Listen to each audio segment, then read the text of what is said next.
Digitising Assam প্ৰকল্পৰ এটা internship north Lakhimpur বিশ্ববিদ্যালয়ৰ অসমীয়া বিভাগত সম্পন্ন হৈ আছে। আমাৰ বিভাগৰ স্নাতক পঞ্চম ষান্মাসিকলৈ উত্তীৰ্ণ হ'ব লগা প্ৰায় 70 গৰাকী ছাত্ৰ ছাত্ৰীয়ে এই ইণ্টাৰ্ণশ্বিপত অংশগ্ৰহণ কৰিছে। গোটেই কামখিনি তদাৰক কৰিছে নন্দ তালুকদাৰ ফাউণ্ডেশ্যনৰ মৃণাল তালুকদাৰে আৰু নৰ্থ লখিমপুৰ কলেজৰ হৈ মই এই কামখিনি চাই আছোঁ। আমাৰ ছাত্ৰ ছাত্ৰীসকলে এতিয়ালৈকে প্ৰায় 1 লাখ পৃষ্ঠাৰ কাম সম্পূৰ্ণ কৰিছে আৰু আশা কৰিছোঁ যে ইয়াৰ সংখ্যা আৰু বাঢ়িব। এই গোটেই কামটো আচলতে এটা জাতীয় জীৱনৰ কাৰণে প্ৰয়োজনীয় বৰ দৰকাৰী কাম।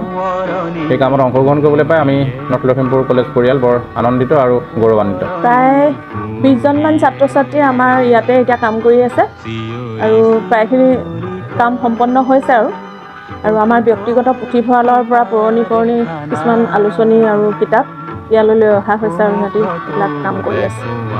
মই অসমীয়া বিভাগৰ এই ইণ্টাৰ্ণশ্বিপ প্ৰজেক্টটো ডিজিটাইজিং আসাম এপটোত মই 4500 পৃষ্ঠা আপলোড কৰিছোঁ।